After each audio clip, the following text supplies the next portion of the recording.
Hello and welcome to Breast Friends Cancer Support Network. I'm Michelle Beck. I am a two-time 10-year survivor of breast cancer. I'm the patient programs assistant at Breast Friends of Oregon. And when I have time, you can find me on social media at I Never Liked Pink. So today, my guest is Michelle-Shari Kruss from Kruss Law in Lake Oswego, Oregon. And we're going to be talking today about something very important. And we often use the term adulting when things we don't really want to do, but they're super important. And this is one of those because we are going to talk about how to and why it's so important to plan your estate. And Michelle-Shari has kind of broken this down into 5 W's, and we're going to get into all of this today. So Michelle-Shari has more than 26 years of law experience in estate planning. She's been a juvenile peer court judge, a mediator, an arbitrator, a negotiator. Previously, she was with Anderson Consulting. She's an author, a frequent guest lecturer, sits on a variety of nonprofit boards, and she is a wife and a mother of 2 lovely grown children who are out in the world doing fabulous things as well. And I know Michelle-Shari because I used her for my own estate planning services a few years ago, and she made the process so easy for me, who no one really wants to do this, but she literally lays it out and says, this is what, and this is why. And my husband and I feel so much more secure in what we've got. So Michelle-Shari, welcome. Thank you so much. Thank you so much for inviting me. Thank you so much for your very kind words. Well, it is all very, very true. And what you do is super important. And I cannot say enough about how happy I am that I have it done. And since we've been prepping for this episode, I've literally been telling like all of my friends, do you have this done? Do you have this done? Why don't you have done? And I like, okay, here's where my binder is if anything happens, and here's who's taking care of my kid. And then there's the panel. So there's all these good things that you have helped us accomplish. Oh, thank you so much. I mean, as you relate, it's kind of a really big topic, and it's a topic that's not a fun topic to talk about, but it's an ever so important topic. So my It goal is. today is to make sure that everybody that's listening or watching knows that you've got this. You can totally do this. You can start small. You can do more extensive. Just start in some way. I promise you, it's like going to the gym. You'll feel better for it. Well, and definitely, and it really, I think, is vital to those who've been through a cancer diagnosis because you don't know what's going to happen. While most of us get through a cancer diagnosis and everything is good and we move on, that doesn't happen for everyone. And even if you don't have a trauma going on in your life, you could go out tomorrow and something could happen. So it is always so important to be prepared. Right. That's So very tell us a little bit about yourself other than the law and what gets you out of bed every day. God. I'm a carpe diem, seize the day kind of person. I love being interested and trying to be as interesting as possible. I love meeting new people. I love gaining new experiences. I love knowing when I go to bed at night, I'm a different person than I was when I woke up in the morning. So that's what kind of energizes me. And I'm originally from New York. And yes, guys, this is me on decaf because I'm not the type of personality that's good on caffeine. So, Yeah, kind of a high energy listeners, Michelle person. Cherie is definitely an A type, and she Very gets much. it all done and is still very polite while like motivating you to get your stuff turned in. Exactly, exactly. So I try to honor the different learning styles of all my clients. Some of my clients are really great auditory learners, and they can sit through a podcast like this and just absorb and feel very comfortable. I've got clients of mine that are really great literary learners. I make sure to always follow up with some sort of written correspondence. And then a lot of my clients are visual learners. So they like to see people face to face, and I draw out pictures, I send YouTube videos. And the reason is that everybody's capable of absorbing the information. They just need to hear it, maybe multiple different ways, but maybe one way would really strike a chord with them. Well, that's perfect because we're really just going to get started now. So, when a new client comes to you and says, "I have no estate in place, what do I do?" Where do you begin? Yeah. First thing I do is I say, wash away anything that you've been told. And the reason is that how many of us have come across somebody and you say, "Oh, I'm going to Portugal. Oh, I'm pregnant." And everybody has their 2 cents as to what you should be doing, right? And then what ends up happening is a lot of times those individuals are well-meaning parents, but your parents' planning can look and feel a lot different than the type of planning that you need. So what I ask you to do is just kind of let it go and then let me kind of guide you through the process. I call myself a guide by your side. And the reason I want to do that is that I don't want you to start off that appointment saying, I want this or I need this. Because a lot of times when you do that, you're not really sure what those documents are or even why you think that you need them. I'd rather give you kind of a lay of the land, act as kind of like your legal travel agent, show you the various places that we can go visit. And then together we can decide what speaks to you and where we should go first in order so that you don't feel overwhelmed. And you have used the lovely metaphor of a bicycle. And I always thought it was funny when I first met you because you start with the back wheel. What is the back wheel and why do you start there? Thank you. Yeah. So I do use the metaphor of estate planning being like a bicycle. And the reason I came up with that metaphor is that so many people come to see me and they say, I want this, I need this. But as I said, they may not know what those documents are or even when in their lifetime they might need them. And so, since there's a lot of legalese that goes into estate planning, what I want to do is I want to bring that terminology down to something that everybody can identify with. So, everybody's either ridden a bicycle or seen a bicycle. So most people have two wheels of their estate planning bicycle broken up as to when they might need some assistance. They might need some assistance during their lifetime for an incapacity issue. So they might need somebody to stand in their shoes to make a medical decision, a financial decision, transmit medical records electronically, deal with a digital asset, or maybe you're the parent with minor children and everything's fine with you. You just might go on a date and you might leave your son or daughter in the care of somebody else. If that child needs to be medically evaluated or treated, there's a document here in Oregon called a temporary guardianship affidavit that needs to be signed by one parent in the presence of a notary, naming either one person or one couple. So, for example, if Michelle and I were sisters, we're both Michelles, except I'm Michelle-Shari, I might name Michelle as a temporary guardian on a temporary guardianship affidavit. But then if I had, let's say, a nanny or our parents were coming to visit, they would be on a separate temporary guardianship affidavit. Think of it like babysitting instructions on steroids. You can have as many of these in existence at any one time than you need. It does have to be signed by one parent in front of a notary, and it can last as short as a day or as long as 6 months. So those are the back wheel, and there are 5 documents, which we'll go over in more detail a little bit later in the podcast. And that's where I'd really want you to start. And the reason is that I've been practicing for 26 years. And thankfully for my clients, very, very few of my clients have passed away. And when you pass away, you need one of your front wheel of your estate planning bicycle documents.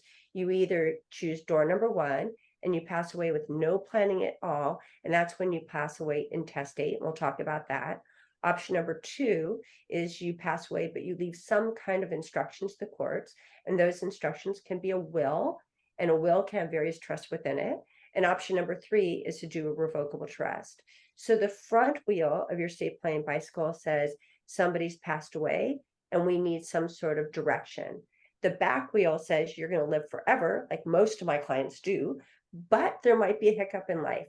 And you might need somebody to stand in your shoes or assist in some way to make those medical decisions, financial decisions, transmitting medical records electronically, or dealing with a digital asset. Each wheel of your estate planning bicycle runs absolutely independently. So if I have clients, and most of my clients, honestly, Michelle, as you can probably relate to, they have more balls up in the air than they have hands. There's Yes. just stuff coming at them all the time. And if you say, oh, well, I need all this information, you have to process all of these documents, they might say, you know what? I've tabled adulting with a lot of success for the past 45 years. I think I'm just going to give it a little bit longer. But I'd really rather you say, you know what, I've got this and I can check one thing off of my 2020 to-do list. And that's going to get these incapacity documents in place. And then maybe in 2023, we'll pivot and we'll do the front wheel. And maybe you might need a tricycle. And the only reason you might need a tricycle is maybe you have business interests. Maybe you're married to a non-US citizen. Maybe you're here in Oregon and you have larger life insurance policies. And if so, we can add additional wheels to your bicycle, but you can definitely take a very successful, safe journey with just one wheel. So I always recommend that you start with the back.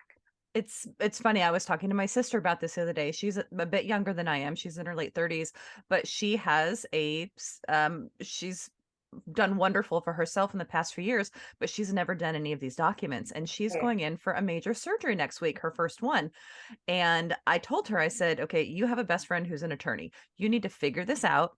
And before you go in, you need um, one of the two basic, or two of the two basic incapacity documents. I said, you need the medical power of attorney and you need the financial power of attorney. Exactly. And her response was, well, you're my life insurance beneficiary. Doesn't that count? I'm like, no, that I mean, and this she's a brilliant woman. I'm like, "No, that does not count." And Yeah. I don't wanna forget, can you quickly cover, and we'll just do it now, those 2 documents, the power of attorneys and what they Yeah. cover? Yeah. So there's a couple of pieces that you kind of highlight with that. You can never be too young or too old to do estate planning. So I do documents called minors one day and majors the next for kids that are 18 plus that go off to university. Because a lot of parents forget that once their child turns 18, child is now an adult in the eyes of the law. And so you could no more make medical decisions or financial decisions or deal with the university or transmit a medical record or deal with a transcript that you have to move between school to school, then you can stand in your spouse's shoes. It's not automatically if you're married, and it's definitely not automatic if you're the beneficiary on somebody's life insurance. Mhm. So even if you're 18, I think there's a good set of back bill documents to do. I think even if you're close to 90 or 100, I think it's good too. So I had this woman come into my practice and she sounded super young, super spry when she scheduled her appointment. 8 o'clock comes in, and these two women come in, twins, they're in their 70s. Neither one of them my client. And I said, "Oh, are you Sally?" They're like, "Oh no, Sally's our mom. She's coming." Walk to my office 4 miles. She sits down in her chair and she goes, "So, hey, the girls say I'm old and they said I need a will. What do you think?" Well, there's no good answer to that, right, Michelle? Because I don't want to say that, oh gosh, you're in your 90. It's probably a good idea to do this. She goes, "Well, I said, do you mind me asking, how old are you?" And she said, 96. Holy And I moly. said, "So, not a bad idea." And I tell her the story of Henri, who came to hear me present at Charles Schwab. And he waited 5 years and he calls and he says, "Hello, Michelle, it is Henri. I heard you lecture 5 years ago. I'm old. I need an estate plan." And so I mentioned this to her. I said, and he lived to be 96. And while Sally had great legs about her, her hearing wasn't so great. So all she heard was the 96. She goes, "Ooh, is he still available?" And I'm like, "You go, girl," right? Kind of love that. So for those incapacity documents, I want your 18-year-old to do, and I want you to do even if you're married or even if you are a beneficiary person on someone's life insurance. There's a document here in Oregon called an advance directive. Every state has some sort Mhm. of medical directive. And those directives look and feel a little bit different depending on where in the country you are. But here, that directive would allow you to appoint somebody to stand in your shoes to make a medical decision, allow doctors to talk to one another, authorize a medical procedure. And I'm sure many of you have seen those type of documents. You've gone in for an elective procedure. They usually have you complete one of those documents. Unfortunately, a lot of clients believe that once they complete it with the hospital retains a copy of it. And in fact, they do not, right? They have it there for that one procedure. I think may be better for you to have a global advanced directive that you keep on your person and a copy up on the cloud that's applicable no matter where you treat. So if you do take that trip overseas and you're going to Portugal, you got your advanced directive. If you're at the coast and you have an allergic reaction to something, you've got your advanced directive. Our advanced directives can be different. They can be spring and non-spring, which means that you might need two doctors to sign off on the incapacity. And some advanced directives say as soon as you need somebody's help, they can go ahead and be there for you. So you want to look at that as well. The HIPAA document is a sister document to the advanced directive, which you didn't mention, but one that I want to highlight, which gives those healthcare agents in your advanced directive the opportunity to be able to transmit your medical records electronically. Some advanced directives in some states have that HIPAA language included within, some of them do not. So those are the two medical documents. I think you should scan those two documents together. Make sure that you've signed that document, depending on the formalities here in Oregon, it's in front of a notary or two witnesses, and get your healthcare agents to sign. Then you should notarize that HIPAA document, scan them together, keep a copy up on the cloud. You should have a copy readily available and give copies to your primary care physicians. The last document, the durable power of attorney for finances, which you alluded to, is incredibly important. How many of us have had to fight with Blue Cross Blue Shield. I shouldn't call out one insurance company, but any insurance company, because they want to make sure that something's covered before that elective procedure. If you're not well enough to have make that call, or if God forbid it was a car accident, it was a fender bender, and you need to file a PIP claim, or you're getting on that plane to Portugal and somebody's maxing out your credit card and you want somebody to put a fraud alert on that credit card. There's a myriad of reasons you might need somebody to stand in your shoes to make a legal or financial decision. The durable power of attorney for finances would be one such document. And after we get back from the break, we can talk about where that document should live and who should receive copies and when it could be used. Perfect. Well, Michelle-Shari, I'm just like, I've been through this process and I know it all. And my head is like, oh my gosh, there's so much. Well, thank you. Listeners, we are going to take a quick break. If you would like to help Breast Friends continue on its mission to ensure that people do not go through cancer alone, you can donate on our website or text BF Radio to 41444. You can go on our website, breastfriends.org. If you or a loved one need our services, please go to patient programs. And if you're looking for Michelle-Shari, you can actually go to krusslaw.com, KRUSSLAW.com. So stay with us. We will be back in a minute. See you soon. Thanks for staying with us. I'm Michelle Beck. My guest is Michelle-Shari Kruss of Kruss Law in Lake Oswego, Oregon. And we are talking about how to adult and get your estate planning done and the many reasons why. So Michelle-Shari, before break, we quickly spoke about the, I know it's not the right wording, but the financial power of attorney. And where should that live? How do you keep that? What's the best place to really have that available? Yeah, thanks for asking. So here in Oregon, we call it a durable power of attorney for finances. Durable. There we go. And the question becomes this great question, where should it live? I mean, so many people believe that the best place to put it is in their desk drawer or to put it in a fireproof safe somewhere in the house. And well, I think that's a lovely idea. The problem is that's not very readily accessible. So maybe it would be better, like the physician advance directive that we talked about in the HIPAA before, that you scan it and you put it in a secure place somewhere on the cloud that you can download easily. I also actually recommend that you start creating a 72-hour kit. And in your 72-hour kit, maybe you create a thumb drive. And on the thumb drive, maybe you have copies of your social security cards, maybe your birth certificates, maybe the title to your house, maybe some insurance information, maybe your last year's tax return, but also put copies of these documents. And the reason is because if you have to grab and go, it's very likely that if you get to a shelter or another safe landing spot, you might not have grabbed your computer, you might not have grabbed that file, but you will grab that duffel. And in that duffel, you'll have the thumb drive. And on the thumb drive, can you access that information? The question becomes, do you give a copy of your durable power of attorney for finances to the people that you named in that document? And we have a lot of conversation about that during the drafting process. And the reason is it's a really powerful document. And this comes up over and over and over again when I meet with clients, especially older clients. They're concerned about the abuse of that document. Who actually confirms that they're incapacitated and that those agents should step up and have access to their checking account and update beneficiary designations or create estate planning documents or revise estate planning documents. And so that's why we spend a lot of time talking about, one, choose the people that you really trust to be named in those roles. Two, maybe let those people know that you did a durable power of attorney and who has a copy, let's say me. And if you become incapacitated, they have to reach out to me. And then we discuss, I try to find out if you're truly incapacitated and then decide, how are we going to utilize this document? Am I just going to provide it to the agent that's asking for it?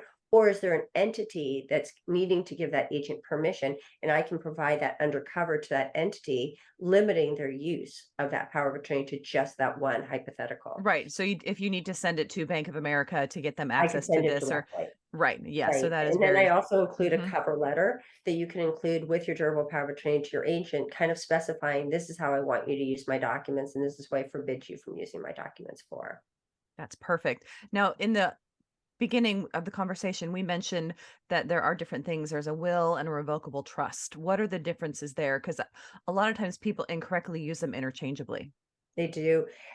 So we're now pivoting to the front wheel of your Mhm. estate planning bicycle. So the back wheel, remember, are those documents that you're going to need: a durable power of attorney for finances, a physician advance directive, a HIPAA, maybe digital asset worksheet, and a temporary guardianship affidavit if you have a child that's under the age of 18. So now this person has now passed away. they no longer need that back wheel. So now we're pivoting to the front wheel.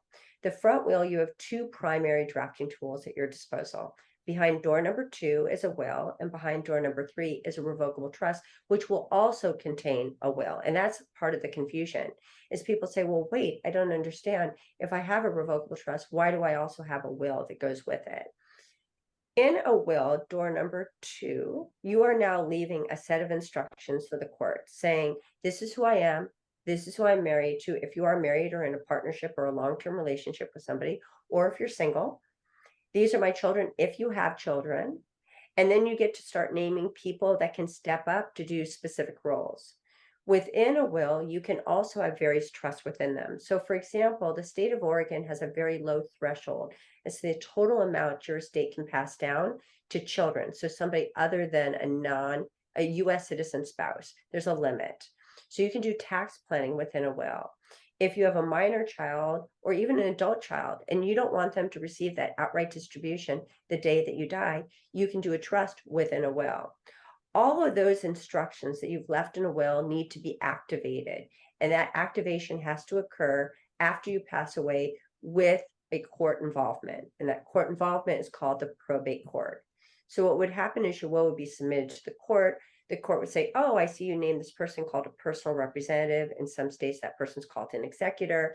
We're going to go ahead and give them permission to start closing down your estate, make a publication in a local newspaper, let creditors know. They have 4 months in which to contact the estate for reimbursement, file a death tax return, start to collect up all those assets. So all those things are happening and the courts are involved.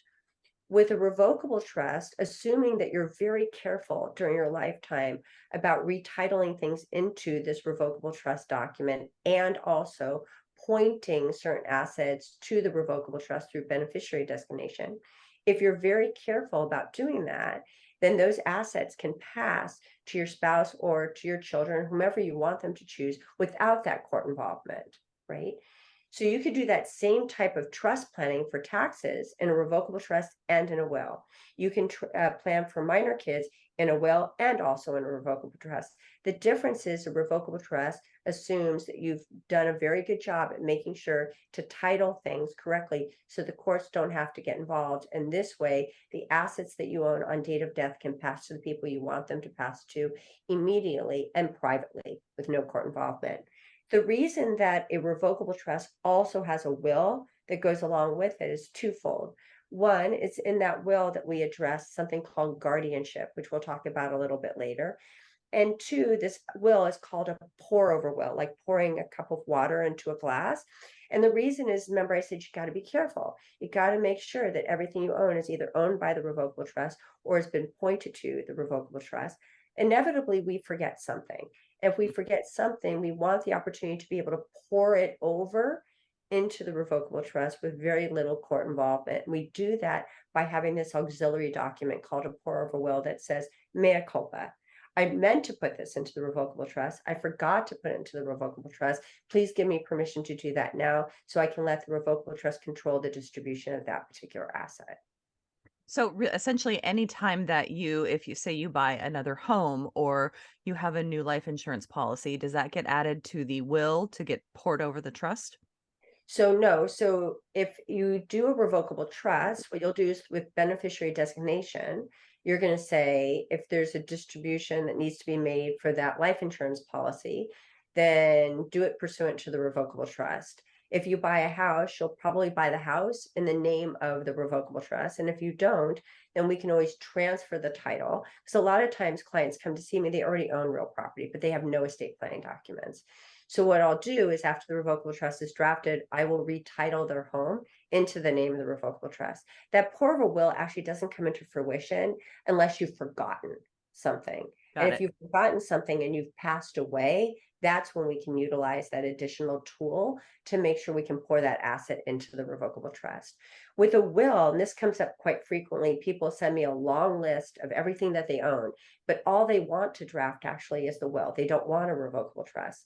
And the reason, while it's great information for me to have now, that picture, that snapshot of what you look like now may not be what you look like in 10 years or 20 years. And because a will actually doesn't hold anything, it just acts as direction, so that when you pass away, giving this person, the personal representative, the opportunity to acquire everything that you own on date of death at that time. I actually don't need a listing of all your assets when you do a will. But when you do a revocable trust, it's so much more important.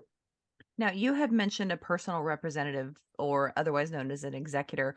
What is their real position, and does it need to be, or can it be an attorney or a family member or a friend?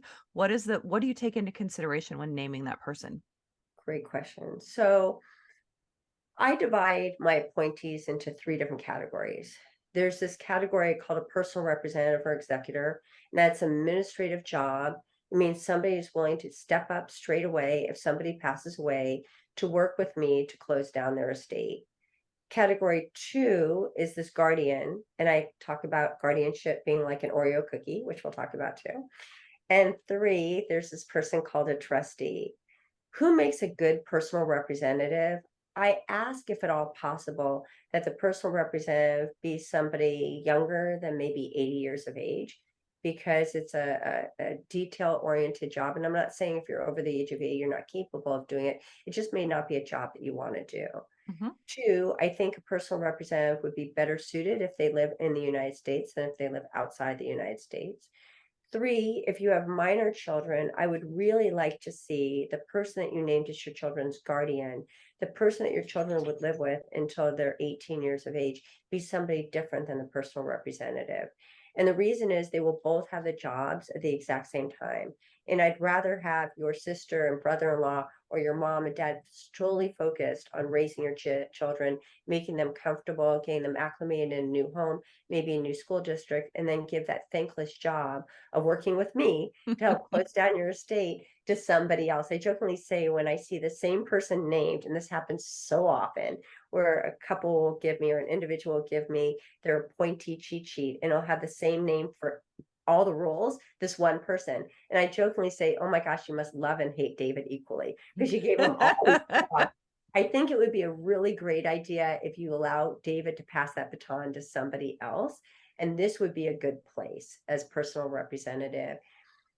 Probate can be as short, normally not, as 4 months. It could go as long as 3 years. So you have to have somebody who can work that into their work schedule as well. And maybe somebody that lives more locally would be a really good idea.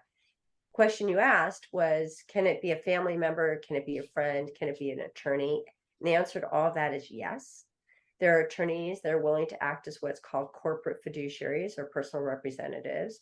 There are banks that have fiduciary departments. So if anybody's interested on how do you go about interviewing somebody for that role of personal representative or trustee, I'd be happy to send anybody a memo. If they want to pop me an email, I'll send it out to you on Monday. Perfect. And so we talked about minor children and guardianship. That is obviously so important. We put together all of our planning a few years ago, and my son was, I think, 8 at the time, and he's now 11. And we have named guardian and backup guardian, et cetera. But we've also talked about something. I know we talked a little bit about the temporary guardian, where you can have like that is from a few hours to 6 months.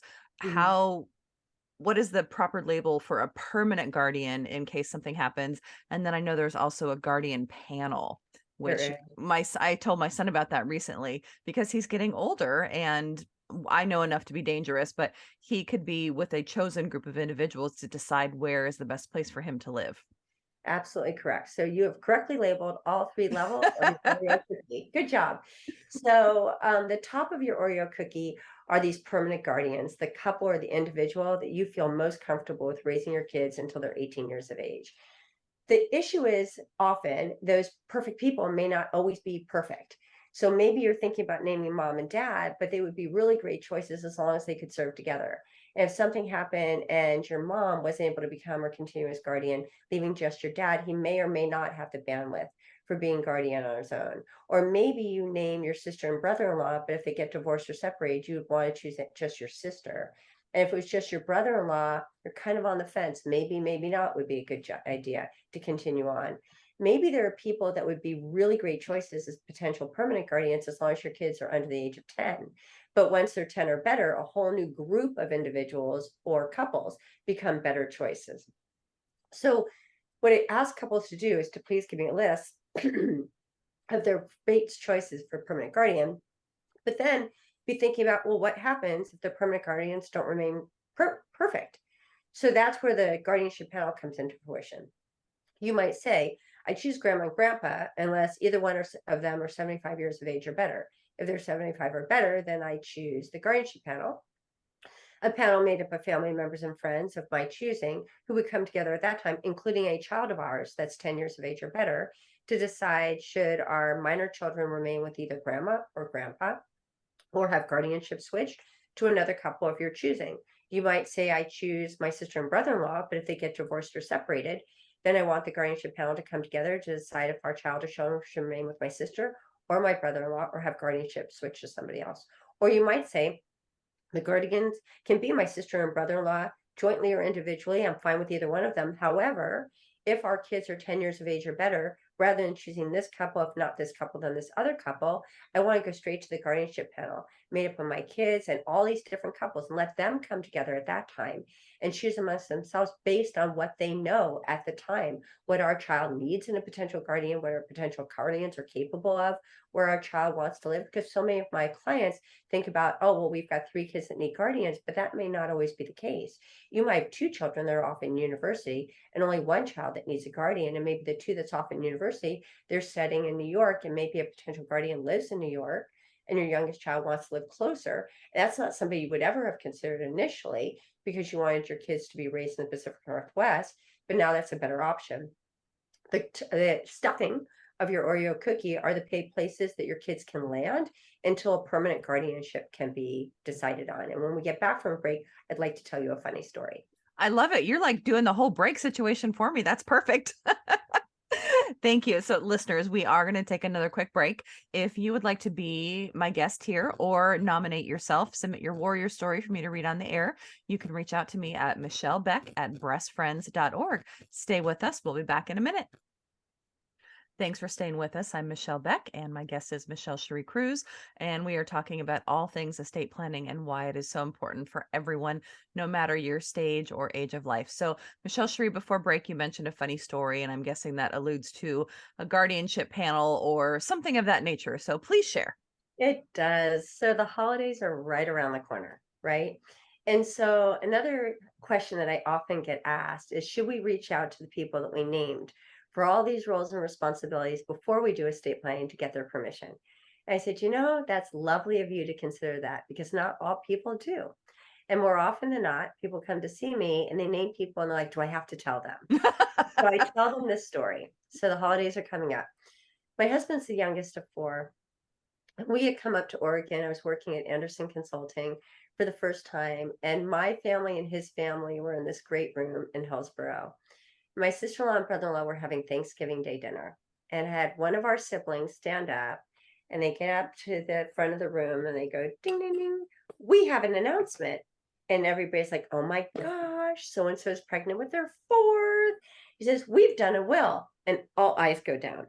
Nobody's making eye contact. From a psychosocial standpoint, it's kind of interesting. Do you think that if you just look Michelle in the eye, Michelle is automatically going to give you her kid?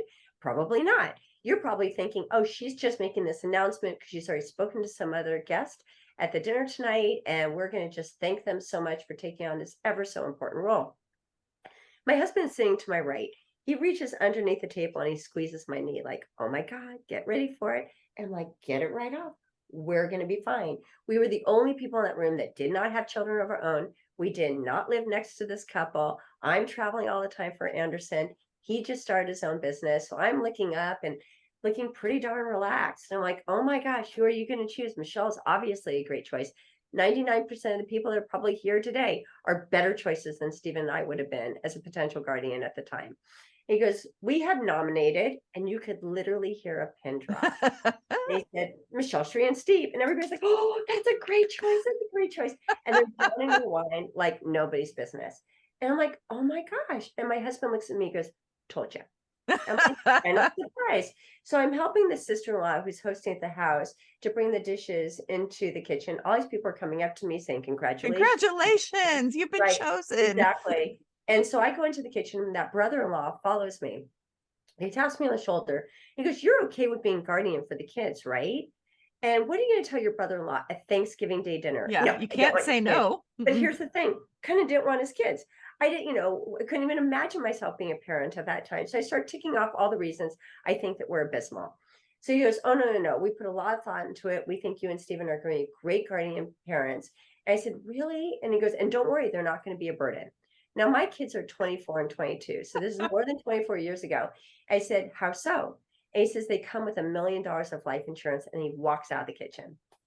My other sister-in-law, not his wife, is at the kitchen counter and she's putting stuff down the disposal. And I look at my sister-in-law, I said, "Oh my gosh, did you hear what just went down?" And there's no response. I go, "Seriously, $1 million of life insurance? That's not going to cover my therapy. I'm going to need way more than $1 million of life insurance." Well, again, my sister-in-law doesn't respond. And so finally I tap her on the shoulder and she turns around. She goes, "So yeah, we need to talk." And I said, "Well, why?"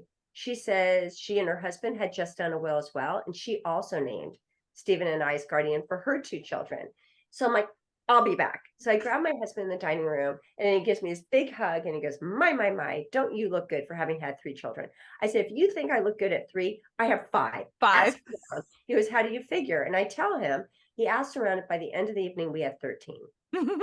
Every single one of our siblings named my husband and I as potential guardians. And why do I tell you this story? I tell you the stories because my hope is that all the people that you're going to name for all these roles will be overjoyed to be your people. But you want to make sure that they have an out, right? So if you're going to name somebody as a potential guardian, you're going to name somebody as that personal representative to close down your state. You're going to name somebody as that trustee to manage money on behalf of minor kids until like they're 26 or 28. There's always this possibility that they want the job, they just can't do the job, or they never wanted the job to begin with. So always think of backup people if you can. Here in Oregon, the only document that needs to have somebody agree to be that person is that back wheel document called an advance directive. That's where you need your healthcare agents to sign Mhm. and date the documents for that document to be valid. Perfect. Well, that was so much good information. So it's like check first. This is not a place where you ask for forgiveness instead of permission. You check first. Yeah, Now, just first keep it very general. So say, I came to a really amazing Voice America podcast hosted by Breast Friends and Michelle Beck. And there was this attorney there, and she was talking about these different categories of people. And there's this category of person called a personal representative. Would you be comfortable with me listing you in that category? Don't say I've named you. Just say, would you be willing to be listed? Because you may change your mind or change the order at some later date. but you can always change these as time goes on. You can Absolutely. Both redraft a and do that. revocable trust and a will can be redrafted, not redrafted, just made small modifications. And also, too, when you have children that are growing and that may age over 18, I know you can set up trusts in your will or your revocable trust that for your children to have disbursements at different ages and for tax planning. How does that work? Because like I have children from a blended family, my stepchildren and my son, and different finances have come in from different places that will go to different kids. And how does that normally work? Okay, again, That's a lot. layers, various layers. So yes, you can set up a trust for minor children in a will and in a revocable trust. So what does that say? Kind of look back to where you were when you were 18. If somebody said to you as you're going off to university, "Guess what, Michelle, you're now a millionaire." Would you actually stay at university? Would you still make the best decisions possible? Would you manage that money? Would you put money away for retirement? Probably unlikely. So I think it's maybe a little bit better that instead of giving an outright distribution to a child at the age of 18, have that money put into a account called a trust account for them, naming somebody called a trustee to manage that money on their behalf. They always have access to the money. They just have to mother may I to the trustee to explain what they want to use the money for. "I'd like to do a year abroad program. I need to buy a new car. I need orthodontia. I'm going to start my own business." And instead of being able to automatically access that money, they have to explain to somebody what they want the money used for. You're also able, with a testamentary trust, to divide it at a certain age. So let's say, for example, you have three children. It might initially be in something called a pod trust, where the trustee is writing checks for kids, and maybe one kid needs orthodontia, but the other one doesn't. That doesn't mean that all the children get a credit of $5,000 or $6,500. It's just the money that needs to be spent. Meanwhile, another child, maybe their team goes to nationals, and that's $3,500. That doesn't mean that the other two children get a credit of $3,500. The thing is, unless you have triplets, they're all probably going to go off to university at different times. So what I recommend that you do is you divide the trust, maybe when your oldest child is 18, into separate shared trusts for each of the children. The trusts remain available to them until each of them turn the age of 28. But instead of each of the three children having access to the 100%, they get access to the proportionate 1/3. And then what we do is we incentivize them. We say, when you turn 26, assuming you're mature enough to manage money on your own, it's in your best interest. You don't have a gambling addiction. It doesn't affect the financial aid package. You're not about to get divorced, and you've graduated from college. We might give you some of the money from your trust, maybe the interest that your separate share trust has earned on your 26th and 27th birthday. When you turn 28, you get whatever's left over. But what you beautifully built into your inquiry was, is it anything different if you're what's called a blended family? And for those of you who don't know what a blended family means, it means that one or both of you came into this new union with children outside the union. So maybe Michelle has two children from outside this current relationship, and maybe her husband has one. And the question becomes, if you leave your entire estate to your spouse, is that spouse going to still leave money to your two children from a previous relationship? Are they obligated to do so? How do you ensure that if you want to give money to your surviving spouse, that they don't cut out your children from a previous relationship? And there's lots of ways to do it, but one of the most successful ways of doing it is to do that third behind door number 3, this thing called a revocable trust. And with a revocable trust, what you can do is you can earmark certain assets that you either want to give outright to trust for those two children from the previous relationship, whether they're minors or they're adults. Or two, what you can do is you can give your surviving spouse a life estate in those assets. Say during your lifetime, you can use the house, you can use these checking accounts, but when you pass away, we both agree this is how it's going to get divided. And that's definitely better suited if you're a blended family to use a revocable trust than to do a will, because there's a better ability for you to control those assets and to kind of finesse how those distributions are made and when, and to have some backup plan. So if your spouse remarries or passes away before a certain age, or no longer wants to live in that house, you can have a what if scenario built into that document. Completely makes sense. Now let's switch gears. What if you're a single person planning your estate? What considerations do you have to take into that point with no spouse, no children? I think all the same considerations, right? So when I have a single person that comes into my practice, the first thing I want them to do is, again, those back will and capacity documents, because you don't have anybody under that roof who's capable of making those medicals and financial decisions and transmitting medical records electronically. But even if you're single, you might own a piece of real estate. And if you own a piece of real estate, that's something we really haven't gotten into, is how does property pass between individuals? Does it through a contract? Is it through beneficiary designation? Is it through legal documents? When you own a home and you're the only person entitled to that house, when you pass away, that home is sitting out there with nobody who owns it. And because of that, even if you have a will, that personal representative has to go to the court, say, there's this house out here, nobody's entitled to that house. I now need to follow the instructions as well and either have the house retitled to the person that was so named in the will, or the house sold and the proceeds divided pursuant to the will wishes. With a revocable trust, even if you're single, you can avoid that probate process for the house. So even if you're married or single, if you own real estate, usually a revocable trust is a better idea. I'm less concerned when there's two owners on a house, because I've had very few couples pass away. So if one person passes away and the other surviving spouse is still on title, or partner is still on title to the house, that house will have ownership. The issue is if both of them passes away, again, like that single individual, we have an asset out there that has no ownership with it. The other issue that comes up with a single individual are my single individuals that have kids, right? And they may have shared custody, but they might also have sole custody. And the concern is if they have custody of a child and their child is a minor and they go to live with their ex, they might not want to give their ex carte blanche access to all the assets that they personally own, right? So they might want to say, you know what, you can be guardian for our minor child, but I want to make sure that my sister ends up being the trustee of a trust I created for our minor child. You still have access to that money to raise our child, but instead of you having undiscredited access to that money, you're going to have to explain to my sister what you need the money for, and also to get a reporting on an annual basis, so we can make sure that, one, I have somebody other than you being involved with raising our joint child, but two, that there's some oversight on the money management. Perfect. There's so much in it.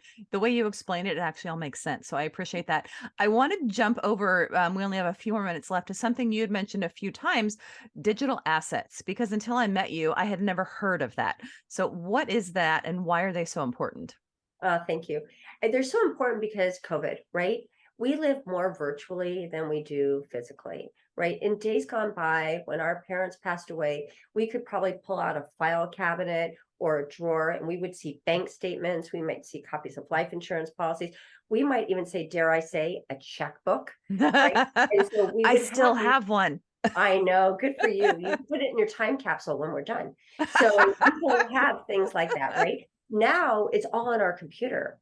And it begs the question that if you became incapacitated or passed away, if you want somebody to be able to stand in your shoes for wherever you live on the World Wide Web, your virtual you, or you pass away and you don't want to see that Facebook account still open, or that 123 greeting card happening, or you want to be able to download those pictures from the cloud, if you have documents stored on the cloud, if you have voicemails that you want to continue to listen to, you have social media that you want to have access to, who has that permission and how do they know how to log in as you? That's a whole other topic that we can talk about sometime.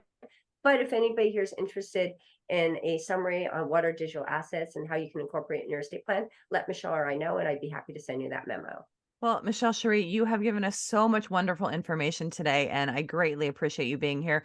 Listeners, there is so much more. So if you are in Oregon and are interested in connecting with Michelle-Shari, how do they get in touch with you? Thank you.